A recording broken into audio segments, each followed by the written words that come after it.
Bonjour tout le monde.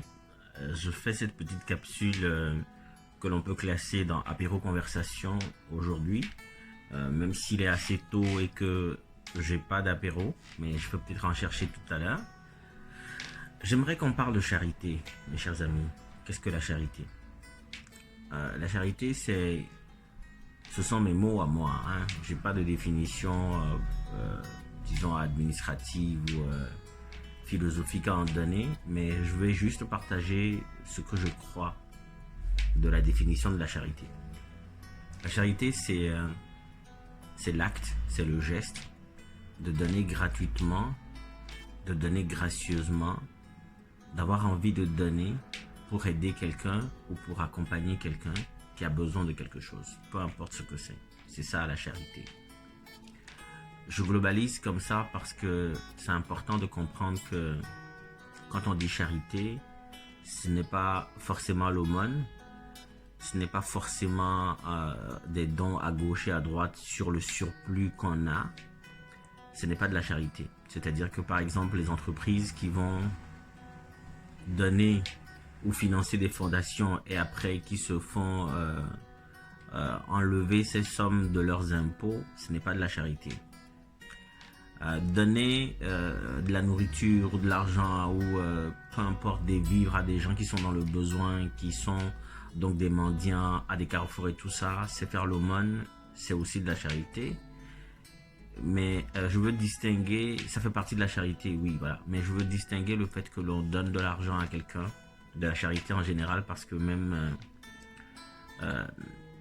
être ami avec quelqu'un, lui dire la vérité, être donner de ce que l'on sait aux autres pour les aider à faire leur cheminement dans la vie, c'est aussi la charité. Alors, il y a eu beaucoup de proverbes, beaucoup de choses dont on a parlé en parlant justement de la charité. Tout le monde connaît la phrase fétiche qui dit « Charité bien ordonnée commence par soi-même ». Je me rappelle, moi, un jour, je devais rencontrer des grands frères à moi et on parlait de choses et d'autres. Et puis, il y a un qui m'a demandé qu'est-ce que la charité pour toi? Est-ce que tu pratiques la charité? Quand j'ai répondu que la charité, c'est donner de ce que l'on a avec envie pour quelqu'un qui est dans le besoin, pour l'accompagner, etc. J'ai dit oui, je pratique la charité, mais la seule charité dont je vais parler, ou dont je parle d'ailleurs, ce n'est pas quand je donne de l'argent à quelqu'un ou que je donne des habits ou des vivres à quelqu'un ou que j'accompagne quelqu'un qui est dans le besoin. Pour moi, ça, c'est normal. C'est la solidarité qui veut ça. Et donc, pour moi, je n'en parle pas. Ça me regarde moi et la personne et puis c'est tout. Mais la charité que je réclame et que je dis que je suis fier d'exercer, c'est la vérité. Quand je dis la vérité aux gens, peu importe ce que ça me coûte. Quand je suis capable de te dire dans le blanc des yeux, voilà ce que je pense de telle démarche ou ceci ou cela, parce que je pense que ça doit t'aider. Et que je le fais sans aucune envie de contrôler, de critiquer ou quoi que ce soit, mais je le dis parce que c'est mon opinion et je la partage parce que je pense qu'elle est importante pour permettre à la personne à qui je donne cette vérité de se resituer dans la situation dans laquelle elle se trouve et puis d'analyser froidement. Disons que j'ai pratiqué longtemps cette capacité de recul, de faire quelques pas en arrière et d'observer les choses à chaque fois que je bute contre un mur. Et ils ont de la chance, mes amis, parce que je bute souvent contre des murs et donc ça me permet de me faire cette flexion sur soi-même qu'on appelle la réflexion. Et donc je suis capable de dire, d'analyser à gauche et à droite, de voir les pour et les contre, de mettre tout dans la balance et de donner un avis que je veux le plus objectif qui soit. Qu'est-ce qui m'amène à parler de la charité aujourd'hui? Ce n'est pas seulement ce que j'observe par rapport à la situation du coronavirus où beaucoup d'institutions, beaucoup d'entreprises vont vouloir donner gracieusement pour éviter que les gens se sentent obligés de sortir de chez eux, etc. Pour pouvoir continuer à les accompagner, pour continuer à maintenir cette société-là vivante pendant que l'on fait les recherches pour trouver une solution pour la maladie. Ce n'est pas seulement ça, Cette solidarité, elle est nécessaire. Cette solidarité, elle est importante dans les moments que nous vivons en ce moment. Et c'est partout dans le monde, que ce soit en Chine, en Europe, aux États-Unis, en Amérique du Nord ou en Afrique. Cette solidarité, elle est utile. Vous voyez?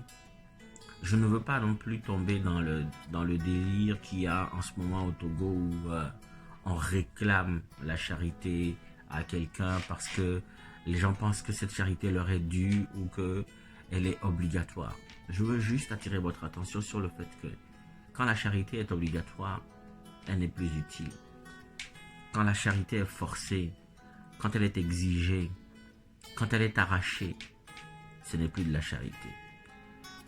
Le bénéfice de la charité, à la fois pour la personne qui donne et la personne qui reçoit, c'est l'envie de rendre service, c'est le désir de rendre service, c'est le contentement que l'on reçoit pour avoir été utile à quelqu'un, pour avoir accompagné quelqu'un dans une situation particulière et de l'avoir aidé à s'en sortir et ne pas chercher une sorte de rémunération populaire ou publique, peu importe. La charité, c'est ça. Personne ne doit être obligé de faire de la charité parce qu'à ce moment-là, ce n'est plus de la charité, c'est de la manipulation. Vous allez voir des entreprises qui vont se positionner sur des thématiques sociales, etc. Ils font de la communication. Vous allez voir des hommes politiques qui vont promettre des choses, qui vont faire des choses pour se mettre en situation. Ils ne font pas de la charité. Ils font de la communication politique.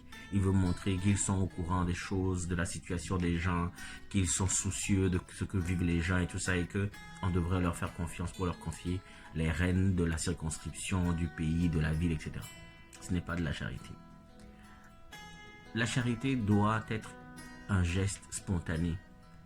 La charité doit être quelque chose qui vous vient du cœur. Vous devez ressentir au fond de vous ce besoin de tendre la main, ce besoin d'agir pour l'intérêt de quelqu'un ou l'intérêt de certaines personnes autour de vous.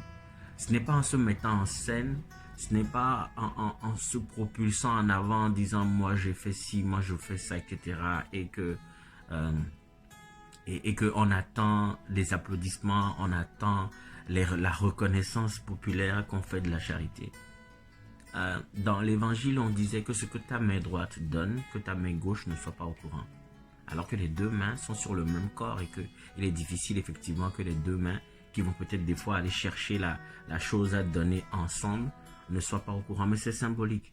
C'est dire que quand tu as fini de faire de la charité, toi-même tu oublies parce que tu n'attends pas de reconnaissance ou de récompense particulière par rapport à ça. Ce que ta main gauche donne, ce que ta main droite donne, que ta main gauche ne soit pas au courant.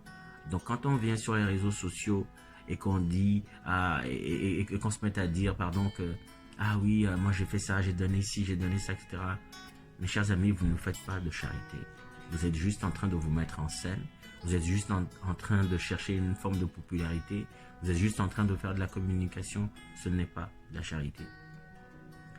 Alors, généralement, effectivement, les gens vont s'obliger, soit parce que la religion l'exige, comme c'est l'un des piliers de l'islam, par exemple. Alors, ils vont s'obliger à faire l'aumône. Ils vont faire l'aumône par obligation, mais pas par envie, pas par amour.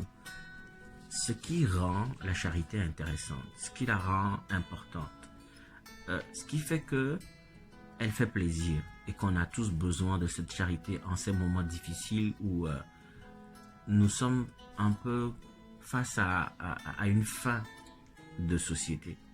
Nous sommes à un moment où on se rend compte que l'individualisme a primé longtemps, que la recherche du gain, la course effrénée pour l'intérêt a primé pendant longtemps et c'est un virus qu'on n'est pas capable de voir à l'œil nu qui terrasse la terre entière. Dans ces moments d'humilité, dans ces moments où l'on se retrouve face à soi-même et que c'est important de se recentrer sur soi, de considérer de ce qu'on fait, mais surtout de regarder l'humanité, de ce que nous en avons fait, de comment est-ce que nous l'avons abordé pendant toutes ces années.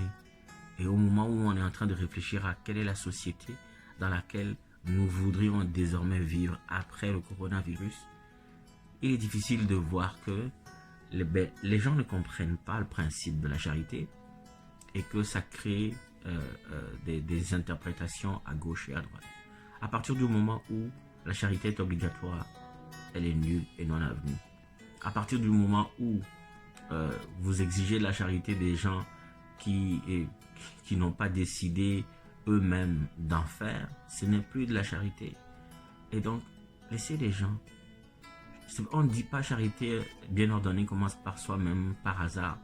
Si vous avez compris le sens de la charité, si pour vous c'est important de faire la charité, d'aider les gens autour de vous, faites-le et silence. C'est tout ce que je vous demande. Faites-le et silence. Merci.